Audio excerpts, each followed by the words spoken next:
Hi friends, நம்ம விஜய் மல்லி ஸ்டோரியில் வந்துட்டு இப்போவாது வந்துட்டு ரெண்டு பேருக்கும் வந்து ஸ்டக்கான டோர் வந்து ஓப்பன் ஆச்சு. மல்லிக்கும் சரி விஜய்க்கும் சரி அப்படின்னே சொல்லலாம்.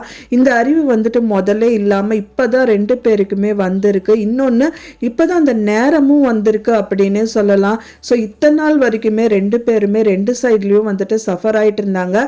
ஆனால் அன்எக்ஸ்பெக்டடாக ஒரு விஷயமும் வந்துட்டு விஜய்க்கு நடக்க போகுது அப்படிங்கும்போது பார்க்கும்போது ரொம்ப ஆச்சரியமாக இருக்குது அண்ட் சந்தோஷமாகவும் இருக்குது அப்படின்னே சொல்லலாம். ஓகே, இப்போ எபிசோட் பார்த்தல. இப்போ வந்து பார்த்தீங்கன்னா போன எபிசோடில் வந்து ரொம்பவே சந்தோஷமாக தாங்க இருந்தது. இத்தனை நாள் வரைக்குமே வந்துட்டு விஜய் மல்லியும் வந்துட்டு பார்க்காம செய்யாமல் அண்ட் தென் ஒரே வீட்டிலே ரெண்டு பேரும் இருந்தாலும் வந்துட்டு பெருசாக வந்துட்டு ஒன்றும் பேசாமல் செய்யாமல் தான் இருந்தாங்க. பட் ஆனால் வந்துட்டு இப்போ ரேணுகா வந்துட்டு அவங்க கதிரேஷன் வீட்டுக்கு போயிருந்தாலும் விஜய் வந்துட்டு நைட்டாவது மல்லி வீட்டில் வந்து சாப்பிட வரணுங்கிற மாதிரி மல்லி வந்து எதிர்பார்த்துட்டு இருந்தாங்க. ஸோ அதுக்காக வந்து பார்த்தீங்கன்னா நிறைய சமையல் எல்லாம் பண்ணி வச்சுட்டு விஜய்க்காக வந்து காத்துட்டு இருந்தாங்க. அப்போவும் இந்த ரேணுகா வந்துட்டு இந்த மாதிரி வரமிடாமல் நிறைய விஷயங்கள் பண்ணாங்க. ஃபைனலாக வந்து விஜய் வந்து அடுத்த நாள் நைட்டு வந்துட்டாரு. வந்தது மட்டும் இல்லாமல் என்ன சமைச்சிருக்கா அப்படின்னு சொல்லிட்டு அவங்களும் வந்துட்டு ஜாலியாக பேசிகிட்டு இருக்காங்க. ஸோ இந்த சைடில் வந்து பார்த்தீங்கன்னா அவங்க சோஃபாவில் உட்காந்துட்டு அவங்க பெரியம்மாவும் சரி மனோகரும் சரி மல்லி எல்லாம் உட்காந்துட்டு டிஸ்கஸ் பண்ணிட்டு இருக்காங்க விஜய் வரக்கு முன்னாடியே. என்னன்னு பார்த்தீங்கன்னா வந்துட்டு இந்த மாதிரி வந்து ரேணுகா வந்துட்டே இருக்கா, இந்த மாதிரி இந்த விஷயங்கள் எல்லாமே நடந்துட்டு இருக்கு. இப்போ இவர் சொத்து வந்து பாத்தீங்கன்னா இவருக்கு கைக்கே வந்துடும் போல இருக்கு. அந்த வீட்டையே இவர் மீட் எடுத்துருவார் போல பெரியம்மா அப்படிங்கிற மாதிரி மல்லி வந்து சொல்லிட்டு இருக்காங்க. நல்ல விஷயம் தான் அப்படின்னு சொல்லிட்டு டிஸ்கஸ் பண்ணிட்டு இருக்காங்க போது இப்போ ஓகே என்னதான் இருந்தாலும் வந்து ஏதோ ஒரு ஆபத்துலயும் ஒரு கெட்டதுலயும் ஒரு நல்லது நடந்திருக்கு. நல்ல விஷயம் தான். ஆனா வந்துட்டு எனக்கு இது விட எனக்கு பெரிய விஷயமா ஒரு விஷயம் எனக்கு மனசுல தோணிட்டே இருக்கு அப்படிங்கிற மாதிரி வந்து டிஸ்கஸ் பண்றாங்க. அப்படி என்னதான் விஷயம் அப்படின்னு வந்து பாத்தீங்கன்னா இந்த ரேணுகா அப்படிங்கிற மாதிரி சொல்றாங்க. மனோகருக்கு பயங்கர அப்செட் ஆயிருது. நீ ரேணுகா பத்தியே பேசாத, இந்த விஷயத்தை பத்தி இனிமேல் நான் பேசவே மாட்டேன் அப்படின்றாரு. ஸோ என்னன்னா ஏன் இப்படி எல்லாம் சொல்றீங்க போது, ஆமா நான் எப்ப பார்த்தாலும் நான் தான் புலம்பிட்டு இருக்கேன், யாராவது கொஞ்சமாவது காதுல கேட்டுக்கிறீங்களா, இந்த விஷயத்த சீரியஸாவே எடுத்துக்க மாட்டேங்கிறீங்கிற மாதிரி சொல்றாரு. ஸோ அப்பதான் வந்து மல்லி சொல்றாங்க, நம்ம என்னதான் சீரியஸா எடுத்தாலும் அது வந்து தவிடுபடி ஆக்கிற மாதிரி இது வந்து ரேணுகா பண்ணிட்டே இருக்காளே, நான் என்ன பண்றது. ஸோ இப்போ வந்து பாத்தீங்க அப்படின்னா வந்துட்டு அந்த நகை வந்து கொள்ளையடிக்கிற விஷயத்துலயாவது மாட்டுவாங்கன்னு பார்த்தா கரெக்டா எங்க போனா வந்து அவங்களுக்கு சேஃபோ இப்போ கதிரேஷன் வீட்டில் போய் உட்கார்ந்துட்டு இருக்காங்க. ஸோ இதெல்லாம் வந்து நம்ம நினைச்சா பண்ணோம், அதுவே தானா அவங்களே ஏதோ ஒரு விஷயம் பண்ணி அதுல இருந்து ஈஸியா வந்து தப்பிச்சுக்கிறாங்க. நான் என்ன பண்ணட்டுங்கிற மாதிரி மல்லி கேட்கறாங்க. இவரும் வந்து பாத்தீங்கன்னா அன்னபூர்ணி அம்மாவும் வந்து பாத்தீங்கன்னா இல்லம்மா பெரியம்மா நான் இன்னொரு விஷயத்தையும் கண்டுபிடிச்சிருக்கேன், 100% வந்து அவங்க ரேணுகாவா இல்லையாங்கிற மாதிரி நிறைய டவுட்ஸ் வந்து வந்துட்டே இருந்தது இல்லையா. நான் இந்த மாதிரி ஒரு விஷயம் பார்த்தேன், அவங்க போனை எடுத்துட்டு இருந்தாங்க அண்ட் தென் வந்துட்டு நான் பார்க்கலன்னு சொல்லிட்டு ஒளிச்செல்லாம் வச்சுட்டு இருந்தாங்க அப்படிங்கிற மாதிரி எல்லாம் சொல்றாங்க.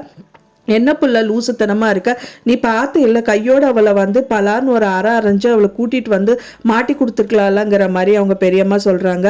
ஸோ என்ன பண்ணாலும் இவங்க வந்து மனோகர் சொன்ன ஒரு விஷயம் வந்து நல்லாவே நோட் பண்ணி பார்க்கணும். ஏன்னா வந்து இவளாவது வந்து பார்த்தீங்கன்னா ஃபோனு வந்து எடுக்கிறதாவது பார்த்துருக்கா, நான் ஃபோன் பேசுறதே பார்த்துருக்கேன், ரிங் ஆறுது செய்யறது எல்லாமே நான் பார்த்துருக்கேன், இருந்தாலும் வந்துட்டு அதுலேருந்து அவள் தப்பிச்சிடுறா பார்த்தீங்களா. ஸோ அதுதான் வந்துட்டு சரியான தில்லாலங்கடி பர்சன். இவங்களை வந்து செமையா நல்லா பிளான் பண்ணி தான் பிடிக்கணும் அப்படிங்கிற மாதிரி சொல்றாங்க. கரெக்டா சொன்னீங்கன்னா இந்த வாட்டி நம்ம பிடிச்சோம் அப்படின்னா இந்த யாராவது கிட்ட இந்த ப்ரூஃபை காமிக்கும் போது கண்மூடித்தனமா அவங்க கண்டிப்பா நம்பி தான் ஆகணும். அந்த மாதிரி ஸ்ட்ராங்கான ப்ரூஃபா தான் இருக்கணும். சும்மா இப்போ இது வந்து கண்டிப்பா வந்துட்டு அதுவும் வந்துட்டு இல்லை அப்படிங்கிற மாதிரி நினைக்கிற மாதிரி நம்ம மேல மிஸ்டேக் வர மாதிரி இருக்கக்கூடாது. இது பார்த்தவொடனே கரெக்ட் தான் அப்படிங்கிற மாதிரி ஏதாவது ஒரு ப்ரூஃப் தான் வந்துட்டு காமிக்கணும் அப்படிங்கிற மாதிரி மல்லி இப்போதான் ஸ்ட்ராங்கான ஒரு டெசிஷனே எடுத்திருக்காங்க அப்படின்னே சொல்லலாம். ஸோ இத்தனை நாள் வரைக்கும் அந்த மாதிரி ஒரு ஸ்ட்ராங்கான டெசிஷன் எடுக்கணும் அவங்க மைண்ட்ல வந்ததே இல்லை. அதே மாதிரியே மனோகரும் நல்ல டெசிஷனாக தான் கொடுக்குறாரு.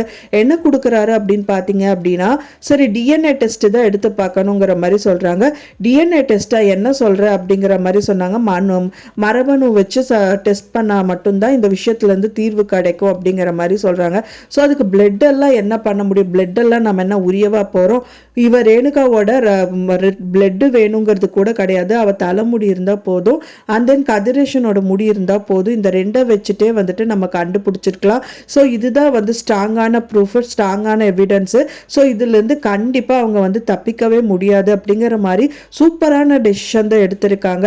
ஸோ அந்த டைம் தான் விஜய் வந்ததுனால மல்லி வந்து பார்த்தீங்க அப்படின்னா விஜய் கூட பேசிட்டு செஞ்சுட்டு அதுவும் வந்து பார்த்தீங்கன்னா ரொம்ப சந்தோஷமாக தான் போச்சு அப்படின்னே சொல்லலாம். ஸோ இத்தனை நாள் வரைக்கும் வந்துட்டு அவங்களோட அந்யூன்யம் வந்துட்டு நேற்று எபிசோடில் தெரிஞ்சிச்சு அப்படின்னே சொல்லலாம். ஸோ விஜயும் வந்து சும்மா இல்லைங்க, கரெக்டாக வந்து அவங்க நார்மல் லைஃப்பை வந்து லீட் பண்ணணும்னு வந்து பேசிட்டு செஞ்சுட்டு இருக்கும்போது அவங்க அடுத்த நாள் ஆஸ் யூஷுவல் வந்துட்டு அவங்களோட ஒர்க்கை ஸ்டார்ட் பண்ணுறாங்க விஜய் மல்லி.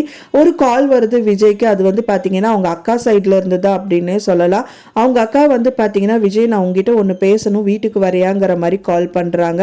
ஸோ கண்டிப்பாக இந்த வாட்டி வந்து அவங்க அக்கா சொன்ன மாதிரி வந்து பார்த்தீங்கன்னா காசை மட்டும் வாங்கிட்டு வரக்கூடாது, அவங்க சொந்த வீட்டை அவர் விட்டே கொடுக்கக்கூடாது அப்படிங்கிற மாதிரி தான் வந்து எதிர்பார்க்கப்படுது. ஏன்னா வந்து அவ்வளோ தூரம் வந்து சொத்தையே எழுதி கொடுத்ததுக்கு அப்புறமும் வந்துட்டு ஒரு 10 லட்சம் ரூபாய் அது கடனாக தான் வந்து வாங்க வராரு. மல்லிக்காக இல்லை, இவருக்காக இல்லை, ஆனால் அவங்க அண்ணாக்காக வாங்க வராரு. ஸோ அப்படி இருக்கும்போது கூட கொஞ்சம் கூட ஈவரக்கம் இல்லாமல் கிண்டல் பண்ணி நக்கல் பண்ணி அங்கேருந்து அனுப்புனாங்க. ஸோ இதுக்காகவாது வந்து விஜய் வந்துட்டு அவரோட வீடை அவர் வந்து நான் எழுதி கொடுக்க மாட்டேன், நான் அது சொல்லணும் அப்படின்னு தான் எதிர்பார்க்கப்படுது. ஸோ கூடிய விரைவில் விஜயும் மல்லியும் வந்து பார்த்திங்கன்னா பழைய மாதிரியே வந்து அந்த வீட்டில் வந்துட்டு இருக்கணும். இந்த ராஜி அண்ட் ரஞ்சிதாவெல்லாம் வந்து அந்த வீட்டு விட்டு துரத்தணும் அப்படின்னு நினைக்கிறவங்க மறக்காமல் நம்ம சேனலுக்கு லைக் பண்ணி சப்போர்ட் பண்ணிடுங்க. இந்த ஃப்ரெண்ட்ஸ் மறக்காமல் லைக் பண்ணுங்கள், ஷேர் பண்ணுங்கள், கமெண்ட் பண்ணுங்கள், சப்ஸ்கிரைப் பண்ணுங்கள். மேலும் இன்னொரு மல்லி சீரியல் அப்டேட்டோட நெக்ஸ்ட் மீட் பண்றேன். தேங்க்ஸ் ஃபார் வாட்சிங் மை வீடியோ ஃப்ரெண்ட்ஸ். நெக்ஸ்ட் வீடியோல பார்க்கலாம்.